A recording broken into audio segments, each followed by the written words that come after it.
오늘은 욥기 말씀을 볼 겁니다. 인생에 대한 생각을 바꾸다, 이런 제목의 말씀인데, 1983년 연세대학교 채플에서 한 학생이 기도를 합니다. 그런데 기도의 내용이 조금 충격적입니다. 기도의 내용을 한 문장으로 정리한다면, 하나님 당신이 잘못했습니다. 하나님 당신이 틀렸습니다. 이런 내용입니다. 기도의 내용은 아주 충격적입니다. 아마 우리가 그 기도를 들었다면 아마 많은 충격을 받았을 거고요. 어떻게 저렇게 기도할 수 있나, 아마 우리가 분노하고 흥분했을 수도 있습니다. 기도가 마치자 채플실이 아주 고요해졌습니다. 아주 몇 사람만 아멘 하고 화답을 했습니다. 자, 그 내용 가운데 일부를 제가 소개시켜 드리겠습니다. 주여, 당신의 뜻이 무엇입니까? 독재자가 백주대낮에 수천 명을 학살하는 광주에서 당신은 무엇을 했습니까? 저 악의 무리들을 뚫고 당신을 믿지 않는 학생들이 목숨을 걸고 도서관 유리창을 깨고 나올 때 당신이 선택했다는 우리들은 아무것도 하지 못했습니다. 당신은 그때 무엇을 했습니까? 자, 광주 학생 운동이 있은 지 한 3년 정도 지나서 있었던 예배의 기도입니다. 이 기도한 사람은 이 땅에 왜곡된 정의를 인해서 몸부림을 치고 있었던 한 신학생이었습니다. 그는 이해할 수 없는 현실 속에서 탄식합니다. 제가 인용하진 않았지만 기도의 내용 속에는 이 고통 속에서 차라리 죽어버렸으면 좋겠습니다, 이런 내용도 들어 있습니다. 제가 우연히 이 글을 읽었는데 그때 떠오른 성경이 욥기라는 성경입니다. 욥기는 이런 기도와 같은 그런 내용을 담고 있는 성경입니다. 이해할 수 없는 고난 속에서 묻고 따지고 탄식하고 통곡하는 성경이 욥기입니다. 많은 사람들이 욥기를 고난을 참고 인내하는 성경으로 알고 있습니다. 욥이 고난을 당했지만 참고 인내하였기에 하나님께서 큰 복을 다하여 주셨다, 우리는 이렇게 욥기를 생각합니다. 만약 욥기가 1장, 2장 그리고 42장만 있다면 이렇게 해석하셔도 됩니다. 아마 설교하는 저도 어렵지 않게 쉽게 설교할 수 있을 겁니다. 그런데 그렇지 않습니다. 욥기는 참고 인내하는 이야기가 아닙니다. 욥기는 하나님을 향해서 성질 부리는 이야기가 욥기입니다. 왜 성질을 부릴까요? 하나님께서 살아 계신다면, 하나님께서 역사하신다면 절대 일어나지 말아야 할 일이 일어나고 있기 때문에 그렇습니다. 왜 코로나라는 재앙이 온 세상을 휩쓸고 있을까요? 수많은 사람이 코로나에 확진되어서 고통을 당하고 죽임을 당했습니다. 왜 이런 일이 있을까요? 왜 전쟁이 일어나서 무고한 사람이 희생이 될까요? 기근이나 장마나 지진, 홍수, 산불, 이런 재해들은 왜 일어날까요? 세월호 같은 끔찍한 재앙은 왜 우리 가운데 있을까요? 우리의 개인만 보더라도 이런 일은 많습니다. 취업을 원하는데, 그래서 열심히 취업 준비를 하고 시험을 치는데 번번이 실패합니다.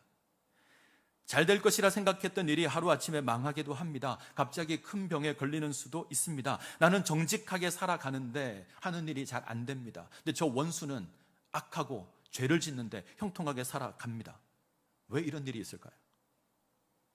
이 모든 것을 우리는 이해할 수 없습니다. 이 문제에 대해서 우리가 만족할 만한 답을 가지고 있지도 않습니다. 어떤 사람은 우리가 죄를 지었기 때문에 그렇다, 이렇게 이야기하지만 사실 그것도 충분한 답은 아닙니다. 그리고 꼭 그런 것도 아닙니다. 자, 욥기는 이런 문제들을 고민하고 있는 성경입니다. 자, 욥기는 욥을 소개하는 것으로 시작을 하죠. 욥은 아주 의로운 사람입니다. 그는 온전하고 정직하며 하나님을 경외하는 사람입니다. 성경은 그가 악에서 떠나 있다 이야기합니다. 그의 경건이 어느 정도였냐면, 행여 그의 자녀들이 무심코 지은 죄가 있을까 늘 제사를 드렸던 사람이 욥입니다. 그 정도로 철저하게 경건의 모습을 지니고 있던 사람이 욥입니다. 성경은 이 욥이 아주 큰 부자였다 소개를 하죠. 그리고 장면이 바뀌어서 하나님께서 사탄 앞에서 욥을 칭찬하십니다. 그러자 사탄이 욥을 고소하죠. 고소한 제목은 이렇습니다. 욥이 어찌 까닭 없이 하나님을 경외하겠습니까? 욥이 어찌 까닭 없이 하나님을 경외하겠습니까? 아주 날카로운 질문이죠. 욥이 하나님을 경외하는 건 뭔가 이유가 있을 겁니다. 사탄은 하나님께서 욥에게 은혜를 베풀어 주셔서 욥을 풍성하게 하셔서 욥에게 많은 자녀도 주고 많은 재물도 주어서 욥이 하나님을 섬깁니다, 이렇게 고소를 하죠. 자, 여러분 어떻게 생각하십니까? 사탄의 말이 맞을까요? 틀릴까요? 제가 이것으로 문제를 하나 만들어 봤습니다. 자, 그림을 띄워 주시죠. 자, 욥의 의로움과 물질의 풍요는 어떤 관계가 있을까? 자, 욥의 의로움과 물질의 풍요는 어떤 관계가 있을까? 1번, 욥이 하나님을 경외했기에 물질의 복을 받았다. 욥이 경건하게 살고 의롭게 살고 하나님 뜻에 순종했기 때문에 하나님께서 복을 주셨다. 이게 1번입니다. 2번, 하나님께서 욥에게 복을 주셨기 때문에 욥이 하나님을 섬겼다. 하나님께서 욥에게 풍성한 복을 줬습니다. 그래서 욥이 감사해서 하나님을 섬긴다. 3번, 욥의 의로움과 물질의 복은 아무런 상관이 없다. 몇 번이 답일까요? 3번. 자, 여러분들은 솔직한 생각으로 몇 번이 답인 것 같습니까? 1번이 답일 것 같고. 자, 우리는 모두가 답일 수 있죠. 이 세 가지가 다 답일 수 있습니다. 우리는 기꺼이 하나님을 잘 섬기면 복을 받는다는 기대를 가지고 있습니다. 그리고 그렇게 살아갑니다. 동시에 하나님께서 내게 복을 많이 주셔서 내가 하나님을 섬긴다, 이런 생각도 가지고 있습니다. 어떤 사람은 물질과 상관없이 나는 순수한 마음으로 하나님만 섬긴다, 이렇게 고백하는 사람들도 있습니다. 셋 다 답이 될 수 있습니다. 자, 1번은 욥의 세 친구들이 가지고 있는 자세입니다. 욥이 큰 복을 받은 건 하나님을 잘 섬겼기 때문이다. 반대로 이야기하면 어떻게 되죠? 욥이 고난을 받는 건 욥이 죄를 지었기 때문이다, 이렇게 되죠. 그래서 욥께서는 세 친구들이 반복해서 이것을 고백합니다. 네가 죄를 지어서, 네가 하나님께 범죄해서 네가 벌을 받는다. 자, 2번은 사탄의 견해입니다. 하나님께서 좋게 대우하셨으니 욥이 하나님을 섬긴다라는 겁니다. 그럼 반대로 이야기하면 어떻게 될까요? 하나님께서 주신 것 빼앗아 가시면, 거두어 가시면 욥이 하나님을 거역할 거다, 원망할 거다. 그래서 이런 시험을 하죠. 욥의 자녀를 빼앗고, 욥의 재산을 빼앗고, 욥의 몸에 몹쓸 병이 생기게 만들고, 사람들이 살아가는 공동체에서 쫓겨나서 제 가운데 앉아서 단식하며 살아가게 만듭니다. 이 사탄의 견해입니다. 3번은요, 하나님의 견해입니다. 욥은 아무런 의도 없이 순수한 마음으로 하나님을 섬기는 자다. 하나님은 욥을 그렇게 인정을 합니다. 자, 우리는 어떨까요? 대부분 1번이 우리가 생각하는 자세입니다. 우리는 대부분 그렇게 생각을 합니다. 그리고 때때로 2번을 생각하는 사람들도 있습니다. 이것을 행위화복 사상이라고 합니다. 행위화복. 자, 그 다음, 저렇게 되어 있습니다. 무슨 뜻이죠? 우리가 행하는 것에 따라서 벌을 받기도 하고 상을 받기도 하고, 우리가 하나님을 잘 섬기면, 우리가 착하게 살면 복을 받는다. 반대로 하나님을 거역하고 죄를 지으면 벌을 받는다. 원인과 결과를 이야기해서 인과사상, 이렇게 이야기하기도 하고요. 불교에서는 전생에 따라서 오늘 현세 우리 삶이 바뀐다, 변화가 된다, 그래서 인과응보, 이런 말을 쓰기도 합니다.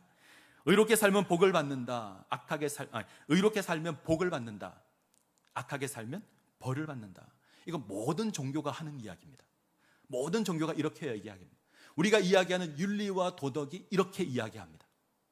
우리는 이런 진리를 소망하는 세계를 살아가고 있습니다. 그리고 우리는 이런 모습들이 주어지기를 소망하기도 합니다. 착하게 사는 자가, 의롭게 사는 자가 복을 받았으면 좋겠고, 나쁜 짓 하는 자가 벌을 받았으면 좋겠다. 우리가 그런 생각 가지고 살아갑니다. 때문에 우리가 어떻게 살죠? 어떤 어려움을 만나면 내가 무슨 죄를 지었나, 이런 생각합니다. 우리는 전생을 믿지 않지만 우리는 늘 입에 인과응보에 관한 이야기를 달고 삽니다. 내가 고난을 당하면 내가 전생에 무슨 죄를 지었나, 나도 모르게 그런 이야기하고, 내가 뭔가 하는 일이 잘 되면 내가 전생에 나라를 구했나 보다, 뭐 이런 말을 하기도 합니다. 우리는 아무런 생각 없이 이렇게 말하죠.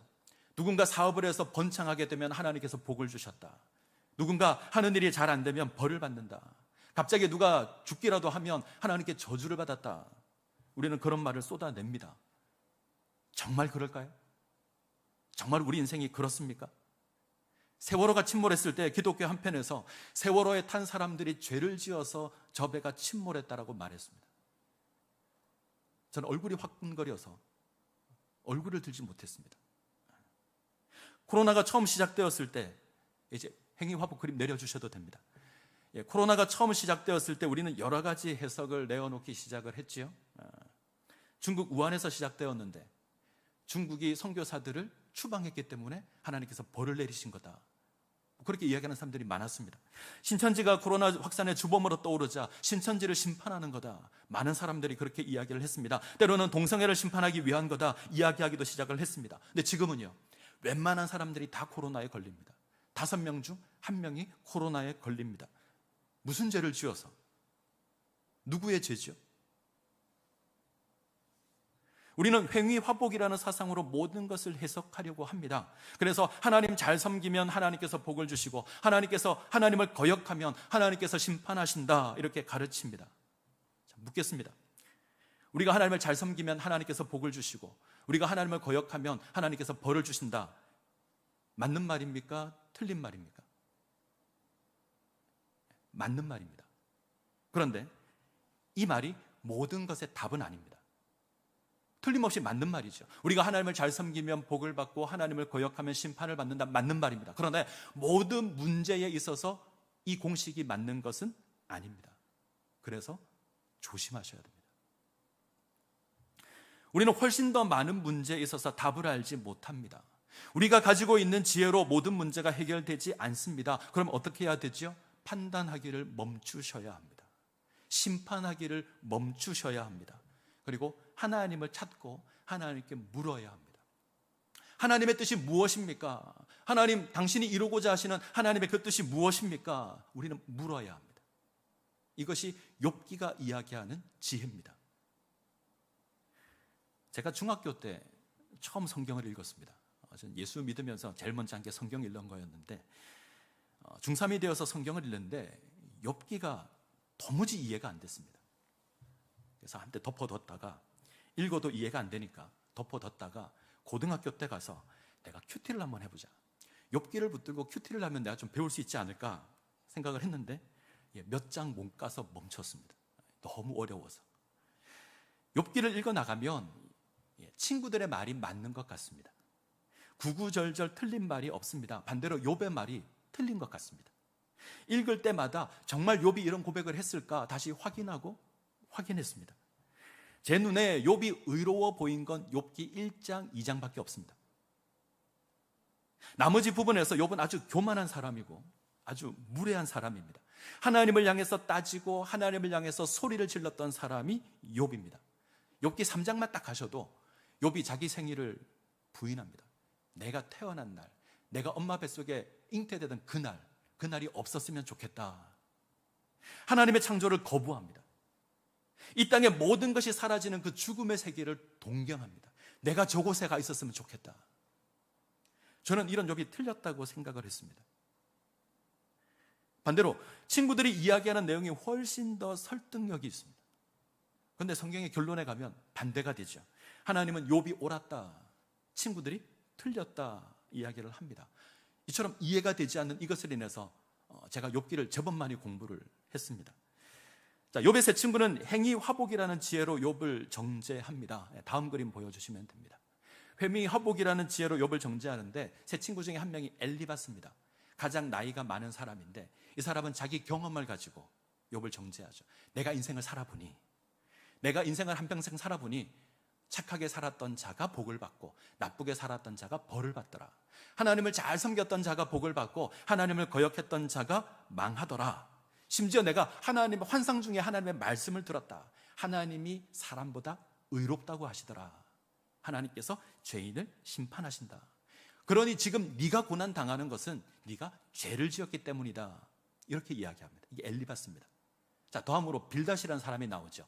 오랜 전통을 가지고 이야기합니다. 많은 사람들이 가지고 있는 일종의 지혜를 가지고 이야기합니다. 오래된 지혜가 하나님은 공의로우신 하나님이어서 나쁜 짓 한 자는 하나님께서 심판하신다, 이렇게 가르친다. 지금 욥, 네가 고난당하는 건 네가 죄를 지었기 때문이다. 너희의 자녀들이 죽임을 당한 건 그들이 죄를 지었기 때문이다. 이렇게 정죄를 하죠. 그리고 얘기합니다. 그렇지만 네가 회개하면, 네가 네 죄를 고백하면 하나님께서 너를 회복시켜 줄 거야. 자, 이 빌닷이 한 말 가운데 아주 유명한 말이 있습니다. 우리가 다 압니다. 중국집에 가면 붙어있는 말. 내 시작은 미약하였으나 내 나중은 심히 창대하리라. 다 아시죠? 이건 욥이 한 말이 아니고요, 빌닷이 한 말입니다. 지금 네가 회개하면 너는 보잘것없지만 하나님께서 창대하게 해주겠다, 이런 의도에서 한 말입니다. 우리는 이 의도도 모르고 내용이 좋아서 가게 붙여놓고 집에 붙여놓는데, 오늘 행여나 이 구절이 있으면 떼버리시기 바랍니다. 그런 의도로 한 말이 아닙니다. 자, 세 번째, 소발이라는 사람이 있습니다. 오묘한 하나님의 지혜를 이야기합니다. 하나님의 오묘한 지혜, 이 지혜는 인간의 죄를 찾아내는 지혜입니다. 하나님께서는 사람이 지은 그 모든 죄를 아신다. 그 사람이 미처 나는 죄를 짓지 않았다라고 이야기할지라도 하나님께서는 그 사람의 모든 죄를 아시는 하나님이다. 지금 네가 죄를 짓지 않았다고 얘기하지만 하나님은 너의 죄를 아신다. 그래서 네가 벌을 받는다. 이게 소발의 이야기입니다. 이 세 친구가 이야기하는 건 한쪽은 경험, 한쪽은 오랜 전통, 한쪽은 하나님의 지혜를 이야기하지만 주제는 같죠. 행위, 화복입니다. 욥, 네가 죄를 지었기에 하나님께 심판을 받는다. 하나님께서 욥 너를 외면하는 것은 네가 하나님을 외면했기 때문이다. 이렇게 말을 하죠. 그럼 욥은 어떻게 이야기할까요? 나는 하나님을 외면한 적이 없다.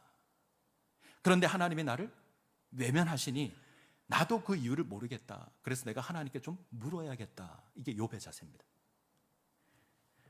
욥 역시 이 횡의화복이라는 이 지혜가 통용되는 세상에서 살았습니다. 하나님을 잘 섬기면 복을 받고 하나님을 거역하면 벌을 받는다. 이런 신학의 세계에서 살았습니다. 그런데 도무지 이해할 수 없는 고난이 임하는 겁니다. 내가 이 벌을 받을 만한 죄를 지은 적이 없는데 아무리 생각해도 답이 안 됩니다. 그래서 하나님께 따지는 겁니다. 하나님, 왜 내가 고난을 당합니까? 왜 내가 고난을 당해야 됩니까? 그 이유가 무엇입니까? 이해할 수 없는 고난 앞에서 욥은 하나님을 향해서 따지고 소리치고 탄식합니다. 자, 이 물음에 하나님께서 답을 하십니다. 이 답이 욥기 38장부터 내용입니다. 자, 하나님께서 뭐라고 답을 하실까요?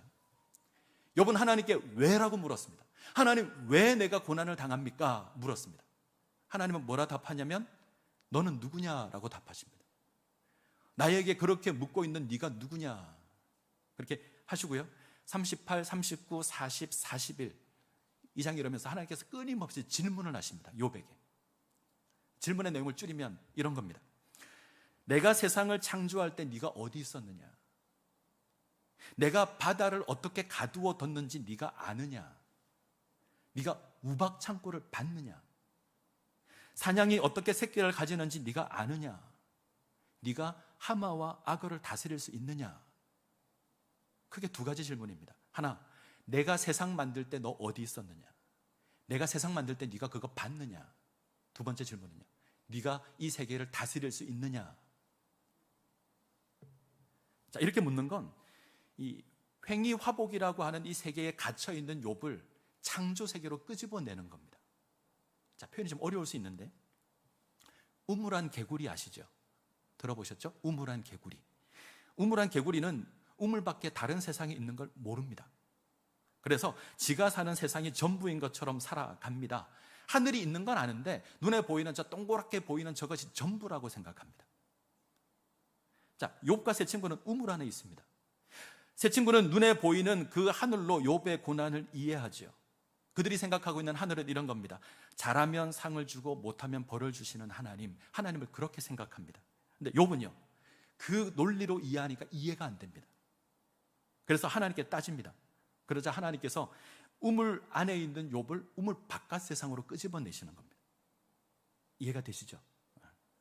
그래서 우물에서 보이는 하늘과는 차원이 다른 하늘을 하나님께서 보여주시는 겁니다. 하나님은 어리석은 인간의 생각으로 판단할 수 있는 분이 아닙니다.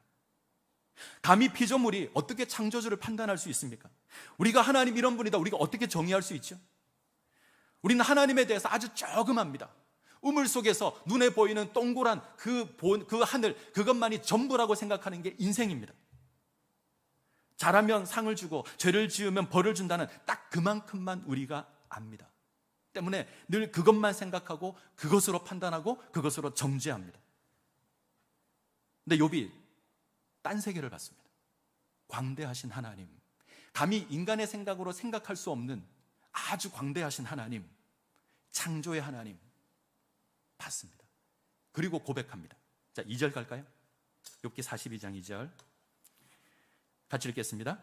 주께서는 못하실 일이 없사오며 무슨 계획이든지 못 이루실 것이 없는 줄 아오니. 이 고백이 이해가 되십니까? 하나님 모든 것을 하실 수 있습니다. 우리가 생각할 수 없는 그 일도 하나님 하실 수 있습니다. 우리가 이해할 수 없는 그 일도 하나님 하실 수 있습니다. 그리고 그 모든 것을 통해서 하나님 당신의 뜻을 이루어 가십니다. 이 고백입니다. 우물 안에 있을 때는 이해가 안 됐습니다. 행위 화복 사상이 그것만 갖고 있었는데 그것으로는 도무지 정답이 구해지지 않습니다. 그런데 우물 밖에 나와 보니 이해가 됩니다. 창조의 세계가 나와 보니 이해가 됩니다. 나보다 훨씬 광대하신 놀라운 지혜를 가지고 있는 그 하나님을 만나 보니 내가 그 이유는 정확하게 깨닫지 못해도 이해가 됩니다. 내가 틀렸다는 것을 압니다. 자, 하나님 모든 것을 주관하시는 하나님이십니다. 그 하나님께서 우리 인생을 당신의 뜻대로, 우리 뜻이 아니고요, 당신의 뜻대로 인도해 가실 겁니다. 자, 6절 보겠습니다.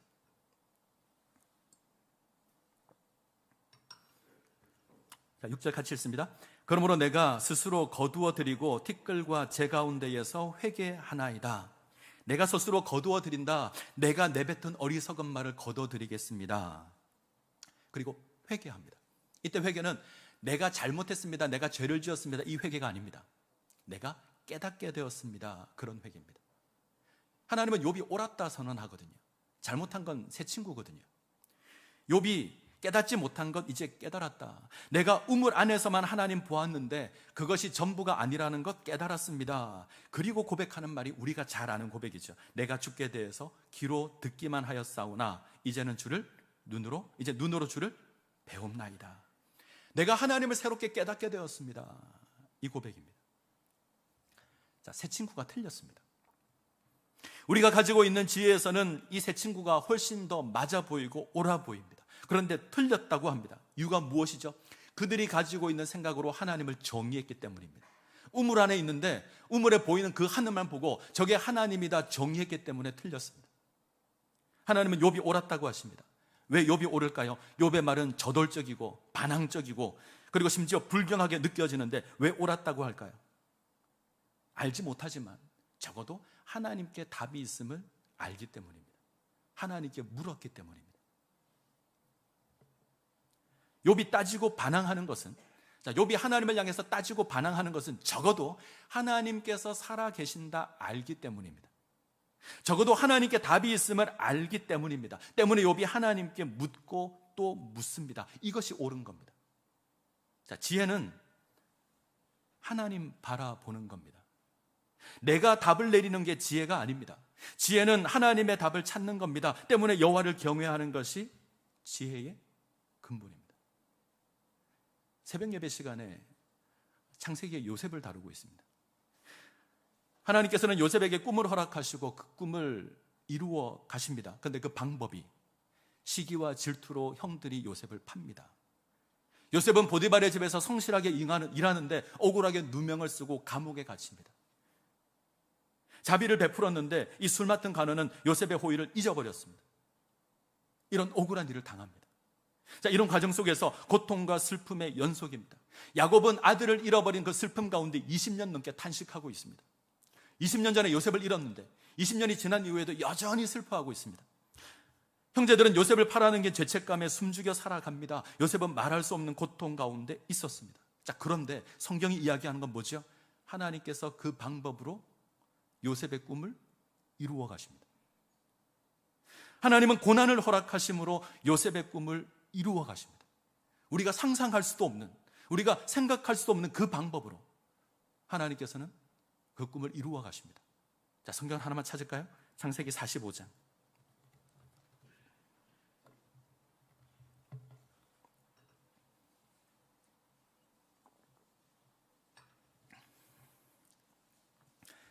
창세기 45장 5절입니다. 창세기 45장 5절부터 8절까지. 창세기 45장 5절부터 8절까지 같이 읽겠습니다. 같이 읽습니다. 당신들이 나를 이곳에 팔았다고 해서 근심하지 마소서, 한탄하지 마소서. 하나님의 생명을 구원하시려고 나를 당신들보다 먼저 보내셨나이다. 이 땅에 2년 동안 흉년이 들었으나 아직 5년은 밭갈이도 못하고 추수도 못할지라 하나님이 큰 구원으로 당신들의 생명을 보존하고 당신들의 후손을 세상에 두시려고 나를 당신들보다 먼저 보내셨나니 그런즉 나를 이리로 보내신 일은 당신들이 아니요 하나님이시라. 하나님이 나를 바로에게 아버지로 삼으시고 온 집에 주로 삼으시며 애굽 온 통치자로 삼으셨나이다. 50장 2절을 가면 이렇게 고백합니다. 당신들은 나를 헤아려 하였으나 하나님은 그것을 선으로 바꾸사 오늘과 같이 많은 백성의 생명을 구원하게 하시려 하셨나니. 자, 요셉이 고백합니다. 이렇게 하신 게 누구입니까? 하나님이십니다. 이해할 수 없습니다. 아픔과 고통이 가득합니다. 그런데 하나님 그렇게 하셨습니다. 하나님 그 방법으로 당신의 뜻을 이루어 갔습니다. 나는 하나님이 나를 버렸다 생각했는데 하나님이 왜 이렇게 하는지 이해가 될 수 없어서 혼이 나갈 지경이었는데 그것은 하나님께서 내게 복 주려고 하나님께서 이끌고 가는 방법이었습니다. 언젠가 말씀드린 적이 있습니다. 우리가 옳다고 생각하는 것이 옳은 게 아닙니다. 하나님께서 하시는 것이 옳은 겁니다. 우리 삶에는 언제나 고난이 있습니다. 분명 이유가 있는 고난이 있죠. 때때로 정말 우리가 죄를 지어서 당하는 고난도 있습니다. 하지만 상당히 많은 경우 우리는 왜 내가 이 고난을 당하는지 알지 못합니다. 왜 이런 일이 일어나는지 우리는 알 수 없습니다. 뭔가 내 인생이 왜 이렇게 꼬이는지 우리는 알 수 없습니다. 그때 어리석게 결론을 내리시면 안 됩니다. 누군가 고난 가운데 있는데, 누군가 고통 가운데 있는데 찾아가서 성급하게 판단하고 손가락질하고 정죄하시면 안 됩니다. 내가 죄를 지어서, 네가 죄를 지어서 그래서 이 고난을 당하는 거다, 그렇게 하시면 안 됩니다. 우리 가운데 그 누구도 이렇게 말할 자격이 없습니다. 설사 그것이 그 사람의 삶을 세우기 위해서, 격려하기 위해서 하는 그런 뜻에서 하는 것이라도 하시면 안 됩니다. 제가 욥기 성경 공부 책을 만들었는데 그게 각 과에 달아놓은 제목이 있습니다. 그 제목이 세 가지만 소개시켜 드리면, 상처를 주는 선한 충고, 옳지만 진실이 아닌 충고, 분노를 일으키는 설교. 옳은 말이지라도, 아무리 그것이 옳은 말일지라도 정답이 아닐 때가 있습니다. 아무리 바른 말이라도 상처를 줄 수 있습니다. 아무리 옳은 설교, 옳은 가르침이라고 할지라도 분노를 일으킬 수 있습니다. 나는 위로하기 위해서 한 말인데 그 말이 도리어 그 사람의 상처를 찌를 수도 있습니다. 네가 고난당하는 건 죄를 지었기 때문이다. 우린 이렇게 고백하기를 멈춰야 합니다. 우리의 어리석은 고백이, 우리의 미련한 고백이 하나님의 놀라운 역사를 거스릴 수 있습니다. 그래서 부탁드립니다. 쉽게 판단하시면 안 됩니다. 정죄하시면 안 됩니다. 우리는 너무 쉽게 판단하고 너무 쉽게 정죄하고 멈추셔야 합니다. 이거 누구 때문이다 하지 않으셔야 됩니다. 2000년 전 우리 주님께서 이 땅에 오셨습니다. 죄 없는 그분이 우리 죄를 위해서 십자가를 지고 고난을 받았습니다. 그때 사람들은 어리석게도 저 사람은 하나님께 죄를 지어서 저주를 받았다 선언했습니다. 그는 실로 우리의 질고를 지고 우리의 슬픔을 당하였거늘 우리는 생각하기를 그는 징벌을 받아 하나님께 맞으며 고난을 당한다 하였노라. 십자가를 지고 죽임을 당하는 그 예수를 향해서 저주를 쏟아냈습니다. 하나님께 죄를 지어서 저가 벌을 받는 거다, 예수가 틀렸다고 손가락질을 했습니다. 근데 그것이 우리를 구원하시는 하나님의 방법이었습니다. 하나님은 당신의 아들을 십자가에 내어주는 것으로, 친히 고난의 자리에 죽임을 당하는 것으로 우리를 구원하는 그 구속을 이루셨습니다. 우리가 감히 상상할 수 없는 그 방법으로 하나님 우리를 구원하십니다. 우리가 그 방법으로 구원을 받았다면 우리는 정죄하기를 멈춰야 합니다. 나의 어리석은 생각으로 다른 사람 판단하는 거 멈추셔야 합니다. 다른 사람의 고통을 후벼 파는 그런 정죄 멈추셔야 합니다. 하나님 우리를 어떻게 사랑하셨죠? 죄 가운데 신음하는 우리를 위해서 친히 이 땅에 오시고 그 죄악을 스스로 지십니다. 문둥병자 고치실 때 어떻게 고치신 줄 아십니까? 손을 대고. 문둥병자는 부정한 병이어서 만지기만 해도 부정하게 됩니다. 그런데 예수님 손을 대시고 그 부정함 안으시는 것으로 그렇게 구원하십니다. 우리가 그 사랑 받았습니다. 그러면 동일하게 행하셔야 합니다. 고통 가운데 손을 대시고 그 부정함 가운데 손을 대신 것처럼 우리도 누군가 고통 가운데 있다면, 누군가 슬픔 가운데 있다면, 누군가 탄식 가운데 있다면 찾아가서 안아주시고 같이 통곡하셔야 합니다. 정죄하는 게 아닙니다. 누군가 고통 가운데 있다면 그 고통 가운데 함께 하십시오. 누군가 슬퍼한다면 찾아가서 함께 슬퍼하십시오. 그것이 하나님의 뜻입니다. 나의 알량한 지혜로 판단하지 마십시오. 그것으로 정죄하지 마십시오. 하나님의 뜻을 거스르는 것일 수도 있습니다. 기도하겠습니다.